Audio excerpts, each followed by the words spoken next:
Hey, everybody. Welcome to the Still to Be Determined podcast. This is the podcast that follows up on topics from the YouTube channel Undecided with Matt Farrell. Our regular listeners or viewers will know by now that I'm not Matt Farrell. I'm his older brother, Sean. I'm a writer. I'll ask him the questions, and Matt is with me as well. Say hello, Matt. Hello, Matt. How are you doing? I'm good. How are you doing? I'm doing okay. Just a reminder before we get into the episode, ways to support the podcast. Keep listening, keep subscribing, keep sharing it with your friends. And if you choose to throw coins at us, you do that through stilltbd.fm. There's a link there that will allow you to support us directly, or you can just hit the join button right here on YouTube. And I say here on YouTube, that assumes that you're here on YouTube. We're on YouTube, everybody.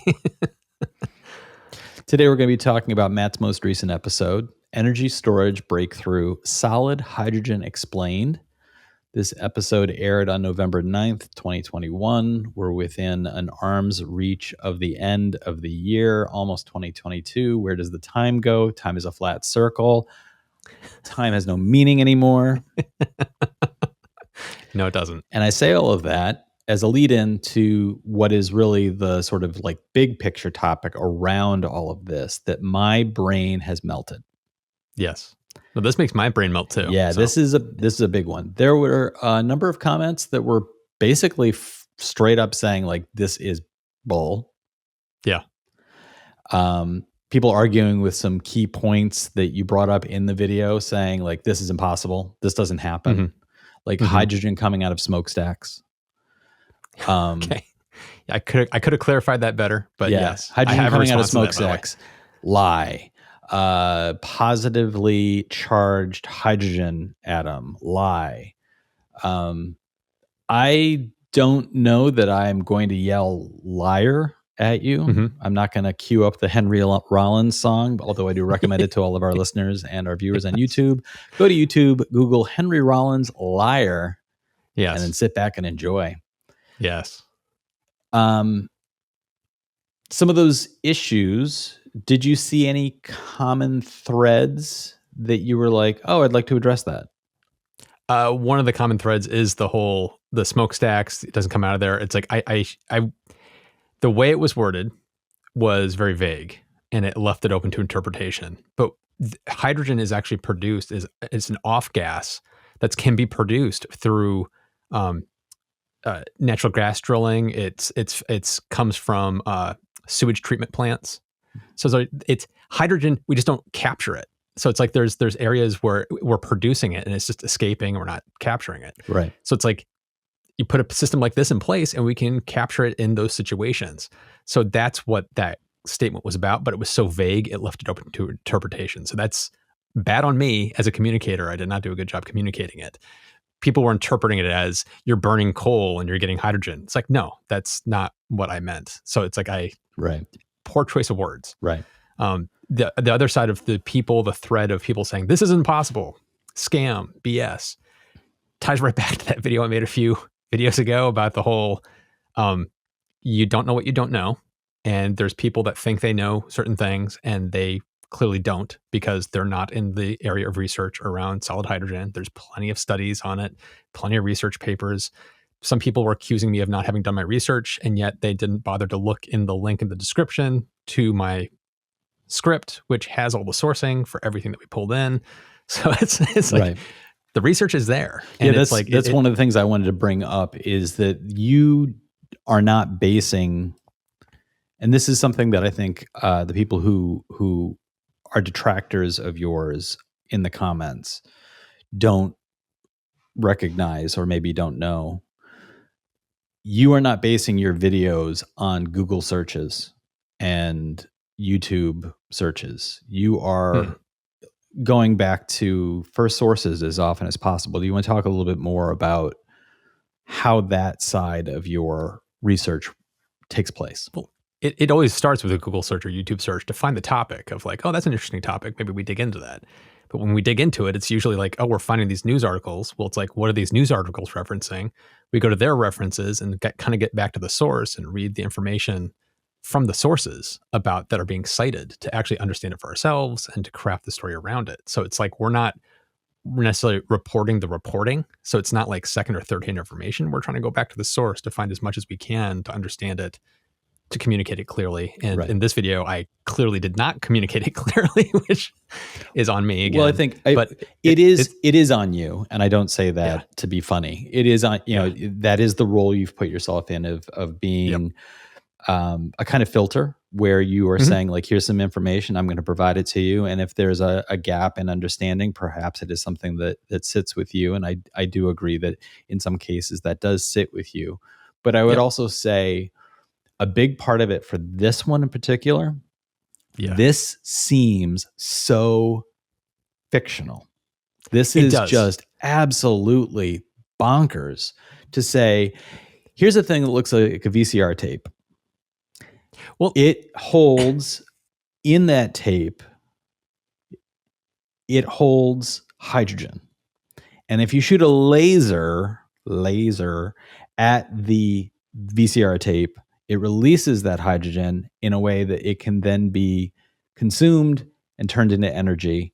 And that sounds absolutely bizarre. It sounds like a Buckaroo Banzai plot element, where it would be, that turns out that this cassette tape we've been listening to is actually a bomb, because if the right laser is aimed at it, it's going to convert into energy that will then explode. It seems absolutely fictional. And it is so hard to envision. You have the end result being this bizarre tape that has energy, that has a laser to release it. There's that. But at the beginning, the idea of, and the company says this on their website, we can collect hydrogen from the atmosphere and do this with it. That seems made up. It does seem made up. But the other side of it is, and all the comments of people that were saying it was BS, the ones that went a level deeper to try to explain why they thought it was BS, I'm not saying this about everybody, but there was definitely a thread of reading between the lines of, they don't believe that hydrogen is a path forward. That hydrogen is itself a scam perpetuated by the big oil companies and big companies that are just wanting to transition from oil to something else they can control. And that it's like carbon capture. People look at carbon capture as a crutch for the oil industry to say, hey, we can keep drilling and burning because we can actually capture the CO2. There's this view that hydrogen is that. It in itself is a scam. It's not as good and efficient as batteries. It's not as cost effective as X, Y, or Z. So there's a bias against hydrogen. And in certain cases, they're absolutely right. But to say that there's no place for hydrogen in our future, in my opinion, is just wrong. It's like there is absolutely a place for hydrogen in our future. I don't believe it's going to be in cars. I don't believe it's going to be in all that stuff. But there's areas where it makes a lot of sense because we can't rely on renewables completely. So it's like, imagine there's a crisis, like a hurricane hits an area, it knocks out all the power. You could have generators that are running off of these hydrogen cartridges that you can whip up, and then they have an endless supply of energy because you just keep refilling these cartridges, and it can be a great stopgap. It could be great for remote locations that can't generate their own solar power because they can't get enough solar. There's use cases for this stuff. So it's like there's a little bit of a bias towards hydrogen. Right. And somebody actually tweeted at me, I'm not going to name who it was. He basically said I should be ashamed of myself for putting out this video because it's so full of misinformation. And he linked to a blog post he put together, and he wrote up why it was all BS. And his article was in itself full of half-truths and misinformation. And it showed to me that he has a complete lack of understanding as to what's actually going on, which is why I come back to, I don't think I did a good enough job as a communicator because I didn't anticipate that kind of reaction. And if I had done a better job anticipating that, I could have provided more information and come at it from a slightly different angle to try to make sure I was addressing all of those concerns, and I didn't. So I'm a little disappointed in myself. I'm not ashamed, like he was saying I should be ashamed, right? Because I'm not perpetuating a BS or a scam. My whole thing was, this is really interesting. This is worth keeping an eye on. It's still in the pilot stages, but it's going to be really interesting to see if this kind of takes hold, because there's a lot of interest in this from the government. There's a lot of interest in this from other people who know way more about this than I do. There's a gentleman named Sandy Monroe who runs Monroe Associates that does work for Big Auto, where he will tear down cars from competitors and put together reports for, like, Ford could hire him to break down a Nissan to say, okay, well, tell us about this car. This car's kind of groundbreaking. What are they doing? How's it working? Yeah. Right. He himself has said this technology could change hydrogen's path. That is really interesting, and that the industry needs to keep an eye on it, because this could be a game changer. And he's somebody who's far more knowledgeable about this. He's an actual engineer. So it's like, to say that this is BS would basically be saying that Sandy Monroe doesn't know what he's talking about. Right. And so that's where I come from of, got to keep an open mind on this. Right. And I come back to, I don't think I did a good enough job communicating it. It's interesting the way you laid all that out. It makes me wonder, do you do in some near future a part 2? Do you reattack this issue and re-examine it to try and recommunicate everything? What's funny is, after the video came out, Plasma Kinetics reached out to me and thanked me for the video. And they told me that they've had people reach out to them after my video, and they were thanking me for making the video. And so now there's a little bit of a door open to them. So it's like, I do want to follow up with them in the future, maybe 6 months or a year from now. I would love to, like, interview somebody from there and see how it's going, and see how their pilot projects have been going, to do a follow-up, to actually kind of say this is a thing or this isn't a thing for sure. Right. Before you do that, when they reached out to you just recently, did you write back that it's full of BS and that they're a bunch of liars? All I wrote back in all caps was "liar" with an exclamation point. Yeah. And a link to the Henry Rollins video. I think that was probably the best thing you could have done. Yes.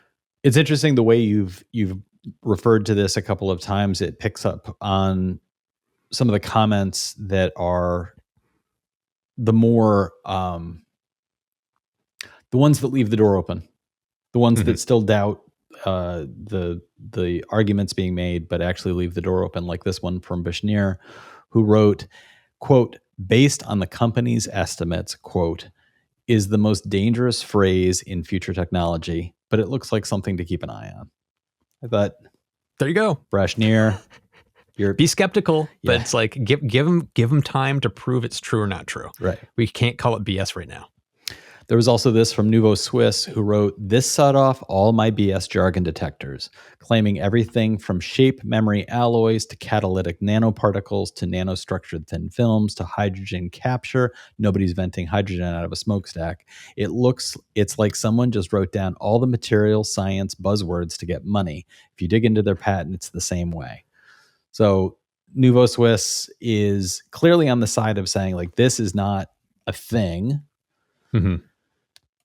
And his argument touches on, I think, the opposite side of what I was saying. It just sounds so sci-fi. It sounds so made up. But I'm hoping that Nouveau Swiss, I hope you keep tuning in, and I hope that at some point in the future there is a revisiting of this, because I think that after watching your video, I went to the website of the company and I started looking into a little bit of it, and it really does. You mentioned applications, not including cars. I agree with you there. Cars don't seem to be the way forward. No. But when you talked about things like, opportunities for using this in places where other types of renewables aren't going to work, I couldn't help but think of things like you show in it's clearly a made up image, but the cargo ship filled with containers that all have the logo of that company, and saying this is enough of this hydrogen to power 25,000 homes for a year. I thought, wow, if it's, you're taking, say, a research team into a part of the world where there's not going to be solar production. There's, you've got a group of people living somewhere above the Arctic Circle. Something like this is going to be the means of giving them reliable energy where solar would not work, or perhaps wind might be too complicated to try and set up in that location. This kind of thing, if you can show up with a flatbed of what look like, again, VCR tapes, and a laser. That's my favorite part. It's like, really? Somewhere Dr. Evil is, touching his lip with his finger and Well, hydrogen is what I would coming say, out. what I would say to all the people that were just straight up saying it's BS, or the ones that were pointing out what they perceived as flaws, it's like, while I don't necessarily agree with them, um, I appreciate all of that feedback. I really do. It's Yeah. like I learn a lot from the pushback I get in videos, and I got a lot of pushback on this one. So it's going to change how I approach these kind of videos in the future. So it's like I really appreciate all the positive and negative feedback, and it makes me a better creator, and it makes me Sure. more astute into how I'm going to communicate these things. So it's like, even if you hated my video on this and you thought it was all BS and you commented, thank you. I really do appreciate it. Yeah, and there's absolutely value, I think, in giving any kind of response, because Mhm. that's how you determine, as you've been saying in this conversation, you take that on as, I didn't do what I was supposed to do as a communicator in this Yep. situation. You don't know that if nobody gives you the feedback. So Bingo. there was also this comment from John Beisinger, who said, I had a couple of questions. And then these are actually very thoughtful and interesting questions for you to revisit, especially if you're going to revisit this topic in 6 months or so. How does the tech stand up to thermal variation? Is it heat/cold tolerant? How will it do in semi-climbing a 10% grade in an Arizona summer? How will it do at 20 below at 20,000 feet in a small commuter plane?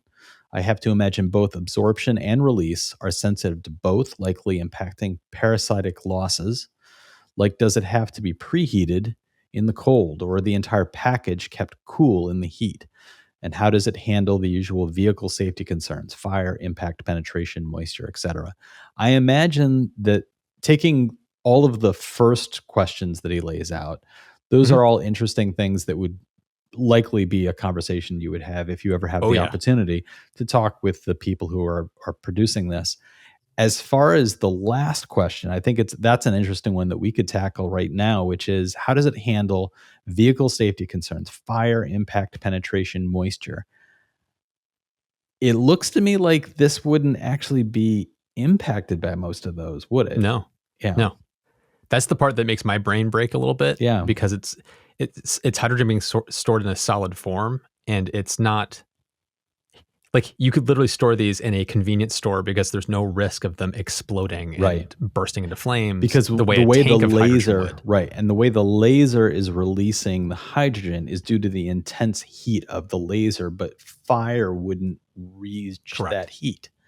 No. So it might in fact damage the tape, but it wouldn't release the hydrogen from the metal in the tape. It's, from my understanding, the way it is, it's very similar to like a solid state battery versus a liquid electrolyte battery, where if you drove a nail through a regular lithium ion battery, it would explode, Right. because that liquid electrolyte connects the negative and positive sides and just boom. Right. Where a solid electrolyte, you can drive nails through it, you can cut them in half, and they will keep operating and not explode.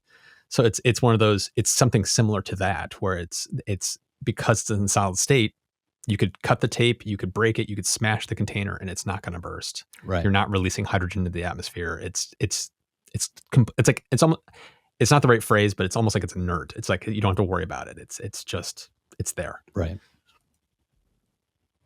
And lastly, I wanted to share this comment from Ranjanath, who writes, once viable fusion reactors also come into the picture, the deuterium will just sweeten the deal even more. Do you want to explain what he is saying there? About the deuterium? Yes. For like, in fusion reactors, you need deuterium, and so it's going to be a very valuable commodity Right. at some point in the future. So, and there it's you an go. accidental byproduct being collected Yes. here. Yes, there's I potentially like going to that be you a market described for it as deuterium. the fatter cousin of the hydrogen. Yeah. Basically, it sounded very much like the deuterium fits into the metal, but is too large to get back out. Yeah, basically. Be careful what pair of pants you try and fit into. That's the lesson to be learned there. Yes.